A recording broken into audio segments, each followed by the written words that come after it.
Hello everybody, welcome back to my channel, and today, oh my god, today,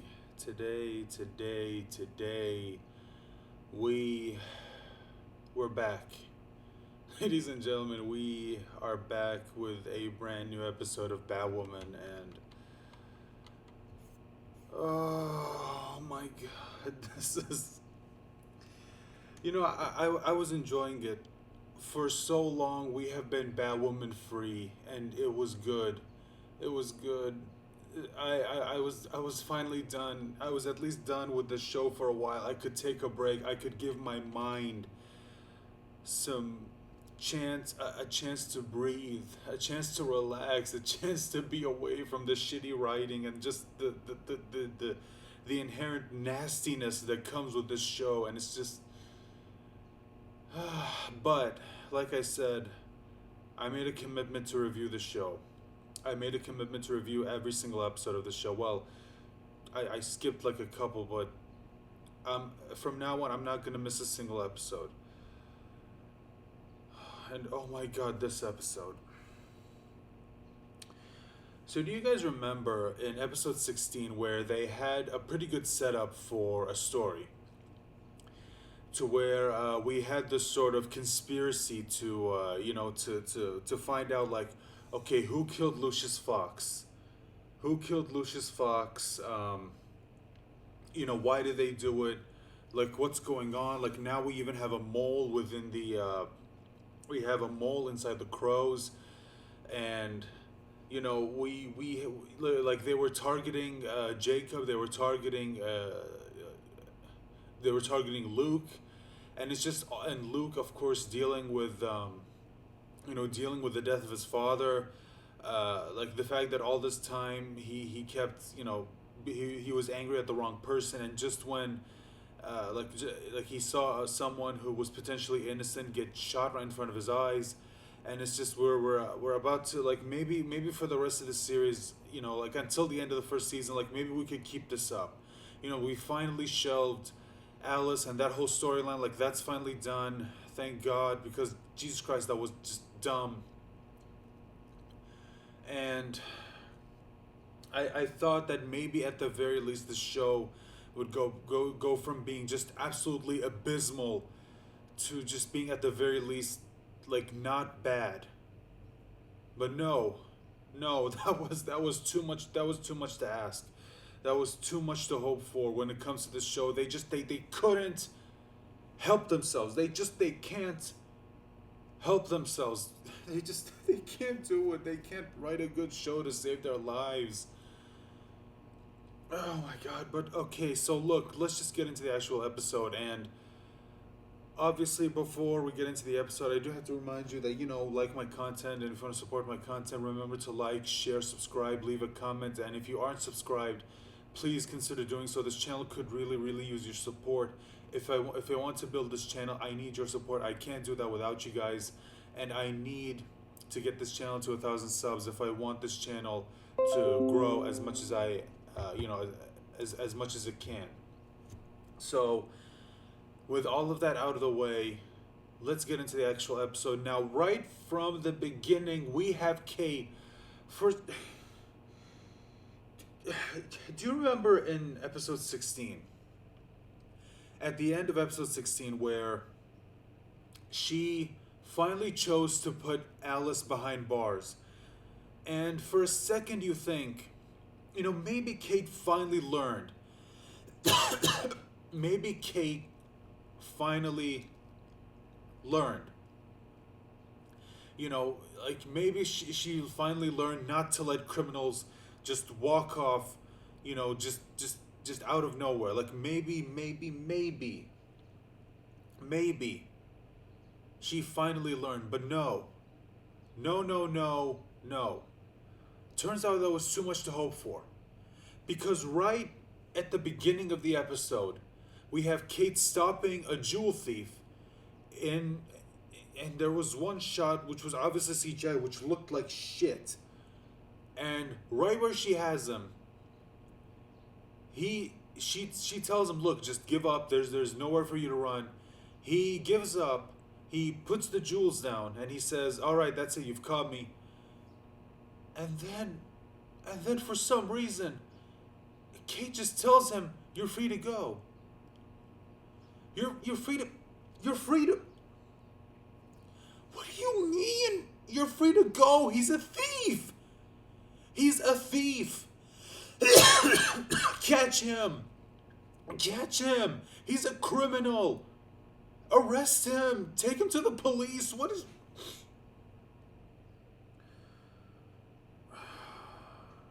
This is... We're only at the beginning, people. We're only at the beginning, and we haven't even gotten to the worst part. This is just the beginning. Okay, so look. I'm not gonna spend too much time talking about the plot of the episode or going over every single detail when it comes to the episode because you already know it's bad. It's just bad. Look, basically the main plot of this episode is there's a bomber, there's a criminal, they call him the Detonator. Now I don't know if this is a criminal from the actual comics.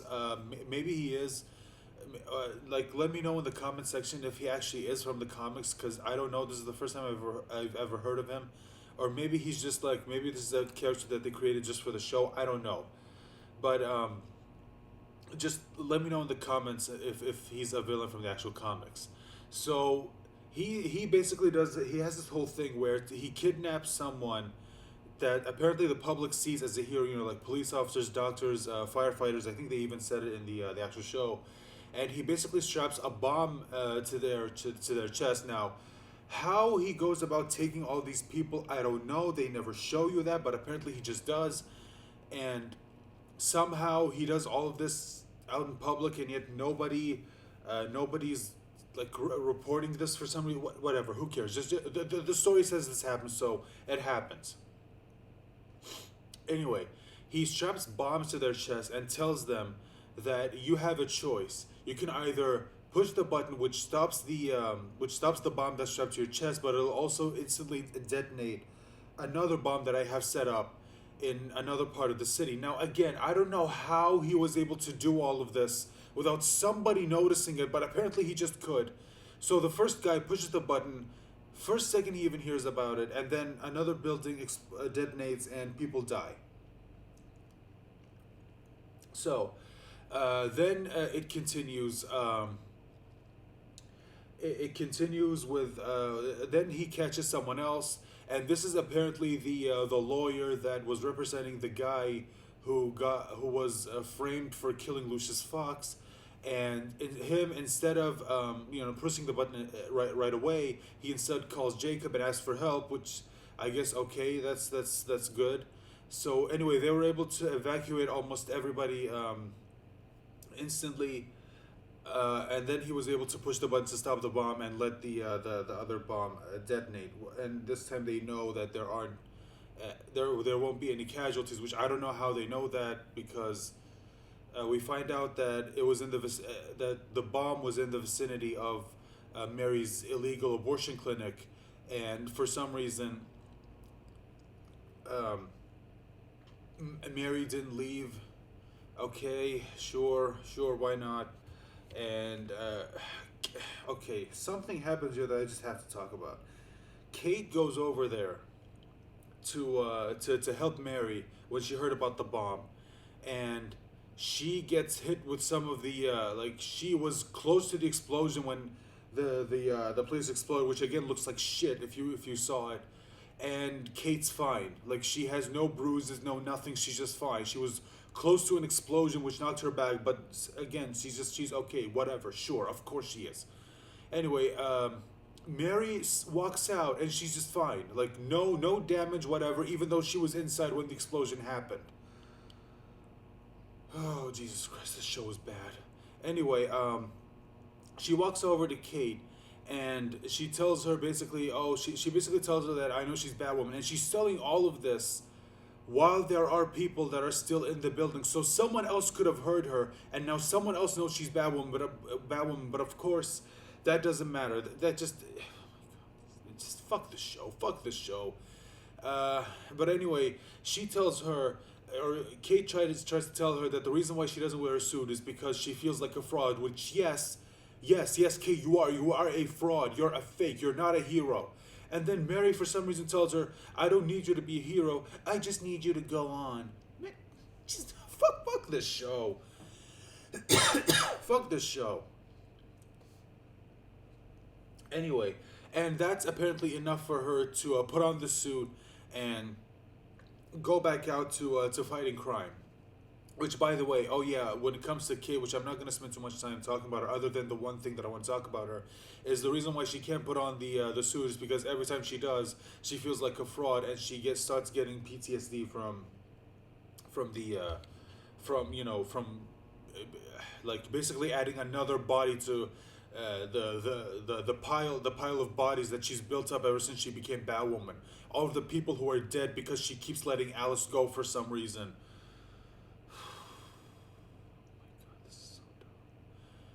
Anyway, so eventually they catch the guy, and it's revealed that the detonator is. And by the way, I'm skipping so many stuff that happens, so much stuff that happens in this episode, but I'm not gonna go over them because it's just gonna give me headaches. Anyways, they find out that the detonator, the real one, died 7 years ago, and that this one is just a copycat, which doesn't really make a whole lot of sense because they revealed that like all of the stuff about him was never made public record, so there's no way for other people to know him. But somehow this guy got to them, and now he's just acting like the detonator. Basically, he's a copycat. But oh no, it turns out he's not just a copycat. He's also the same guy that killed Lucius Fox, and then. Remember when I said that that was probably the only thing that Batwoman is doing right now that's even remotely interesting? Well, they just resolved it within one episode. They set it up in one episode and then they resolved it in the next. You could have let it go on for a couple more episodes, but no, we have to get rid of it because in this episode, we're back to Alice. We're back to Alice and Mouse. We can't get rid of these two fucking shitheads for just a couple of episodes. Just when I thought that we were finally going to go a few episodes without them. No, they just had to bring them back in.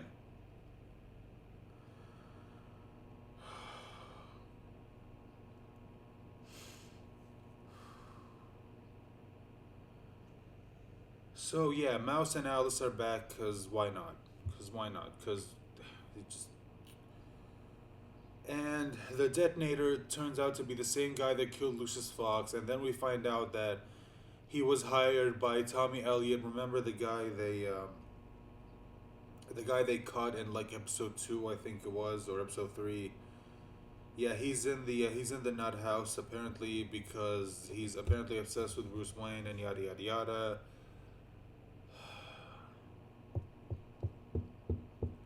But all of that stuff, as bad as all of that stuff was, it wasn't as bad as what they did at the end of the episode. So Luke confronts the guy that killed his father, and he does the whole reveal of I was hired by Tommy Elliott and all that stuff and blah blah blah.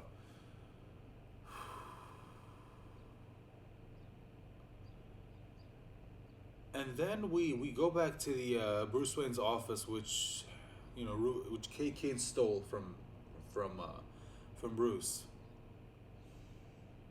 And there, in this scene, they did something that just proves that the writers of this show, they hate Batman. Do you want to know what these assholes did? They revealed they had Luke talking to Kate, and she says that, or Luke is thanking her for talking him off the ledge and whatever, and he says that, you know what, you are a hero. No, she isn't, Luke. No, she isn't. She isn't a hero. Luke, Kate then says, I don't deserve to be in that suit. I broke Batman's code. And then Luke says this. He says, do you think you're the first? And the second I heard that, I just kept thinking, you better not do what I think you're about to do. Don't, don't. You already pulled this shit off with Crisis. You did this in Crisis. Don't, don't fucking do it here. And they did. They did it. Luke says, "Have you ever wondered why the Joker hasn't popped up in the last 5 years?" He says that he's not in Arkham. So they basically confirmed that Batman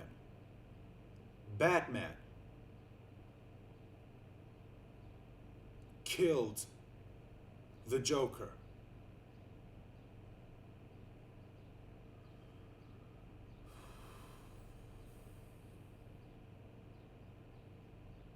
Batman,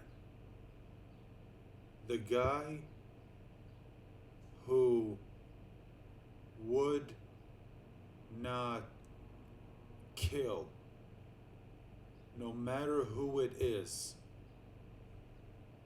even a psychopath like the Joker, despite the fact that we have seen many times in many forms of media, whether it's other comics, like in many stories, we've seen others asking him why he won't do it. And do you guys remember the movie, the animated movie Batman Under the Red Hood? That to me is one of my favorite Batman movies ever. In fact, I genuinely think it might be my favorite. It might actually be my favorite, and it's because of one moment and one moment alone. That moment towards the end of towards the end of the movie. What was his name? Jason. Jason asks him, like, why won't you kill this guy? And he even says, like, look, I'm not asking you to kill Dent or Clayface or I don't know if he's. It's been a while since I've seen the movie, but I know he mentions Dent. And he says, just him. Just the Joker. After all the sick shit this guy has done. Like, and you could even make the argument that most people wouldn't even blame him if he killed the Joker. But do you want to know what Batman says in that movie? And it's one of the reasons why I love that movie. And it just makes me love the Batman character more. He tells him that the reason why I don't do it isn't because it wouldn't be difficult. It's because it would be too easy. He goes on to say that there hasn't been a single day where I haven't thought about subjecting this guy to every single bit of torture that he has committed onto other people. And then, only after I have done everything I have ever thought of doing, and then would I finally end him. And then he goes on to state, but he knows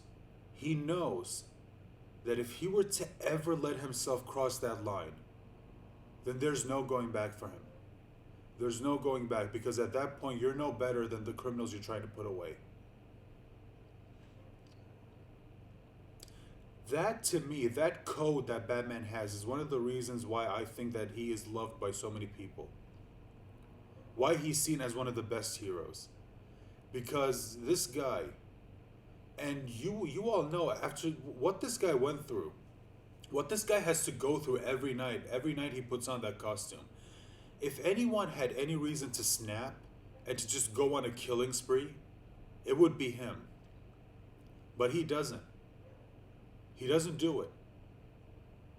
Because he knows, again, like he said, if he crosses that line, he's basically become no better than the criminals he's trying to put away. And then, like, why would people see him as any better than Joker or Dent or Clayface or Poison Ivy or Harley Quinn or even, yes, the Joker? Did I already say Joker? Well, the Joker, you know what I mean.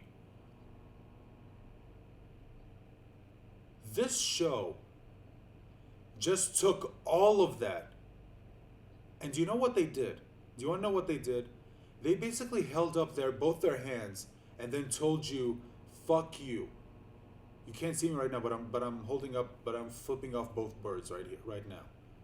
That's what they did. They basically looked you in the face. If you are a Batman fan, and if one of the reasons why you loved Batman is because of his code, they basically stood in front of you, looked at you, and flipped you off. That is how these people see Batman. They do not care about Batman. They do not care about the Batman mythology. They do not care about the character. They do not care about Bruce Wayne. They do not care about all the people around the world who love Batman for who he is.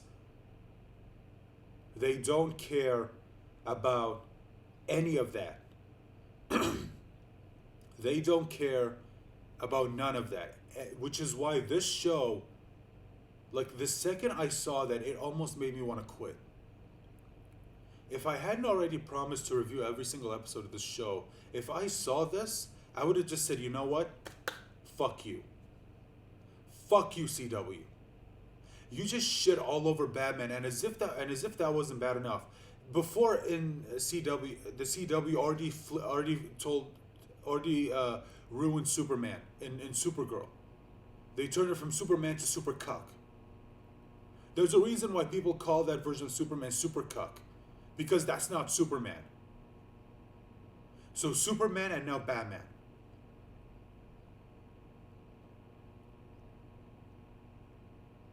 This show and all the people who are writing this show, all the writers, the showrunner, everyone involved in the show can go fuck off and burn in hell. Because you have just shown us what you think of us. You have no respect for us. You have no respect for us fans, for any of us who are fans of Batman. You have no respect for the character. You have no respect for the mythology. You have no respect for anything that has to do with Batman. Now, I know they've already kind of proven that with this show, but at the very least, they never crossed that line. They turned Batman into a killer just so Kate Kane wouldn't look as bad. Because before that moment, Kate Kane, actually even before that, since the show's already been airing, Kate Kane has pretty much proven that she is worse than Batman, because how many people died because of her? But now they've officially brought Batman down to her level. Fuck this show. Fuck the CW, and fuck everyone involved with it. I'm done. I'm done with the CW. And that means I'm done with all of their shows. I used to watch The Flash. Not anymore. I'm done with that show too. I am done with the CW. The second this season is over, I'm done. I am never watching anything from the CW ever again. I'm done. I'm done. So I'm letting you guys know right now, the second the season is done, and I've made a review of the very last episode, that's it. It's done. No more. I'd rather put all of my attention and focus of this channel on making other content than this. And do you remember when I said that I've been working on other content for this channel? I'm still doing it. And you know what? From now on, I'm gonna put more focus into that other content. And for this, I'm just gonna coast till the end. I'm gonna review it like I always do. I'm not gonna expect anything more. But the second this season is done, that's it. I want nothing to do with the show anymore, or the CW. So if any of you are watching my channel just for my reviews of Batwoman, I'm just letting you guys know ahead of time. The second the season is done, I don't know if you're interested in my other content that I have on this channel, but that's what you'll have to look forward to, because there won't be any more Batwoman reviews. I don't care if they come out with a season 2. I'm not going to watch it. I'm not going to review it. So I'm sorry if you've only subscribed to my channel just for my Batwoman reviews. I apologize, but I have other content on my channel that you can watch. Again, more content that I plan to bring to this channel, so just look forward to those. I'm currently working on the script for one of them. I have a video coming, and I'm working on the script for that, so look forward to that. And it's the content that I want to keep doing on this channel, which is something that I hope you'll enjoy. I hope you'll enjoy. So that's it. That's all I have to say for this. Again, sorry, just one more time. Fuck the CW, fuck this show, and fuck everyone involved in it. You guys have been awesome as always. Thank you so much for watching. And remember, if you want to support me, like, share, subscribe. That's the most important one, subscribe. And if you are subscribed, remember to click on the bell icon to let you know whenever a new video goes up. And if you want another way of supporting my channel, there is a link in the description box down below. Check it out if you want to directly support this channel. So again, you're awesome. And please join me for my next video. Bye.